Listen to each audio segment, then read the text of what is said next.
Hi, and welcome to another episode of Hot Takes with me, the Silver Fox. As you can probably tell from the thumbnail and title, we're going to be having a look at a potential relationship that may have happened between Hamza Yousaf and Anam Qaisar. We've already discussed this previously, and it is like the groundswell of opinion is that it is these two.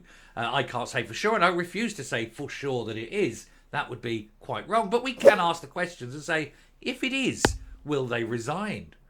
But there is a new and somewhat nasty little turn in this story.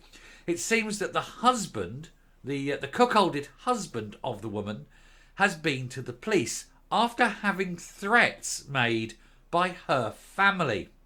Now, of course, this doesn't surprise me. It costs a lot of money in brown paper envelopes to ensure that a woman who's risen from nowhere gets to become an MP over and above all the other people that were in line and worked hard for years and were in line to get that constituency. And that's the power of little brown envelopes, one supposes. And having spent what appears to be an awful lot of money, the last thing the family want is for that money to be wasted because she's had to go. Well, of course, that's likely to be the reason. Let's have a look at the story, see what's going on and see why the police have been called and see if they're going to do anything about it. Here goes. So, partner of SNP politician in affair claim called the police over threats from relatives. Her relatives came up and sort of basically said, you keep your mouth shut. We don't want this getting out there. We need our girl to push all the way to become the next leader of Scotland because, you know, we want to basically overturn everything because it's important that even though Scotland is a 98% white country, it must be ruled by brown people. That's what they're saying. That's what they're pushing. This is why cash in envelopes is so very important. And they don't want to waste that money and the opportunity. Otherwise, they'll have to start from scratch all over again. It's a very sad state of affairs. But we all know in our hearts who these two people are. And we all know that it is a number of people involved. For sure. Work out that one if you can. Shouldn't be too hard, eh? But the questions remain. Is it Anam Qaisar? Is it Hamza Yousaf? These things must come out. And they will come out.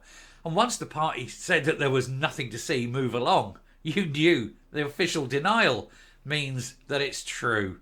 Because you believe nothing until, of course, it's been officially denied. Which now it has.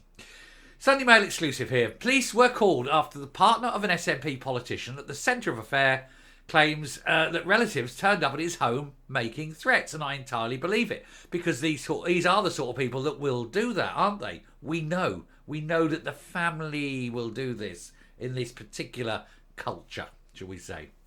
Police were called after the partner of an SNP politician at the centre of the affair said her relatives turned up at his home making threats, and the man told officers he was shouted at and intimidated by two men outside his house and ordered to stop talking about the alleged affair. So they are protecting an adulteress. And do remind me what the punishment is in Islam for adultery by a married woman. I believe it's 100 lashes and then being stoned to death. The man told officers that he was shouted at and intimidated by two men outside his house and ordered to stop talking about the alleged affair. Police Scotland confirmed they had attended the incident. A source said they were trying to put pressure on him and his family to shut up. The police had to be called. Well, what he needs to do now is to come out in the open, name names, say everything, get it out there and utterly destroy everyone involved. It's the only way this is going to happen. A Police Scotsman spokesman said around 11:20 a.m. on Sunday, November the 7th, 2021, we were called to a report of a dispute at the property. Officers attended and advice was given.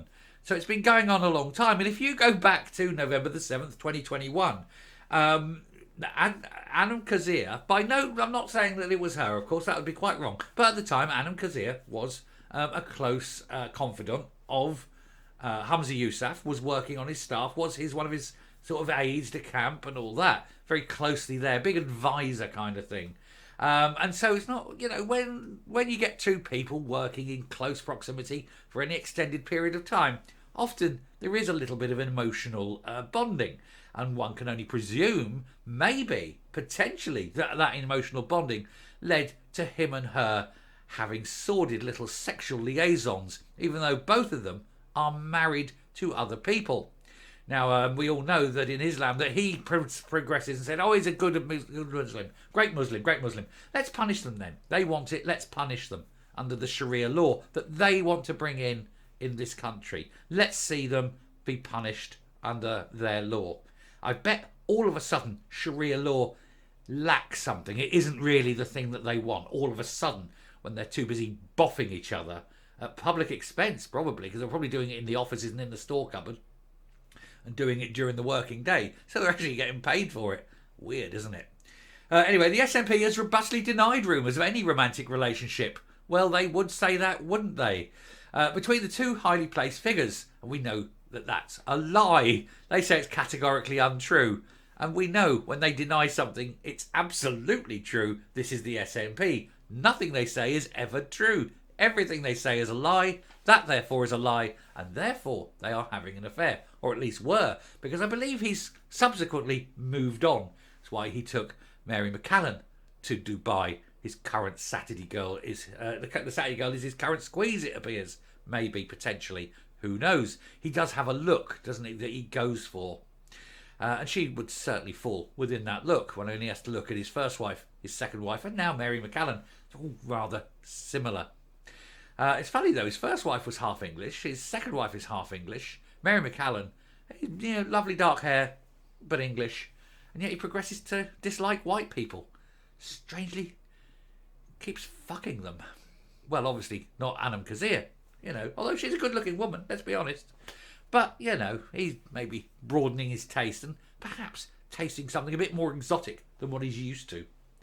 Anyway, the partner of the politician said, I've thought long and hard about going public about this, but I feel I can't. I'm fearful about the repercussions if I did. In other words, he's scared that if he goes public, they will come along and they will kill him. That has got to be the surest way for him to go public and then get protection and go into a witness protection program and get away. He says, I feel I can't. Yeah, well, there you go. That's who's ruling Scotland then. People who send thugs to people's houses so that the truth must never come out. That is who you have. This is why the SNP are dangerous and they need to be removed from office. And these degenerate wankers need to be processed out and made public, advertised, opened. Make sure everybody knows who they are. We all know who they are. But of course, you know, you can't say it outright. So you have to ask the questions. If it's Anam Kazir, if it's Humza Yousaf, and that way you protect yourself. I'm not saying they are. Statements get you in trouble. Questions do not. So if it is Humza Yousaf and Anam Kazir, and if it is Anam Kazir's family that are threatening her ex-husband, soon-to-be ex-husband, then you know why. It's funny, isn't it? These people just think they're going to get away with everything. We can't let it happen. And we mustn't let this affair affect our judgment on everything else. Let not this thing take our eye off the ball, off all the other things they're doing wrong. We don't let Michael Matheson off the hook because of this. Although I still think he may well fire Michael Matheson today to try and deflect from it. But all the other things as well. This just adds to the top. It's not instead of, it's as well. And we must remember that. Anyway, I shall finish there, come up and we'll round off this video. But it goes to show really that it stinks from top to bottom. They say it's, you know, fish rots from the head. Well, the SNP is certainly rotting at the head. Coming up. The whole towering, crumbling edifice of the SNP is failing, and failing fast. You've got thieves, liars, you've got incompetence and stupidity, you've got ignorance, and now you've got filth, sleaze and degeneracy, and all within the top. There's fraudulence, there's embezzlement, there is just the inability to do their job because of their obsession with independence. Everything comes behind that, and yet they're not even capable of doing that one thing that they even exist for.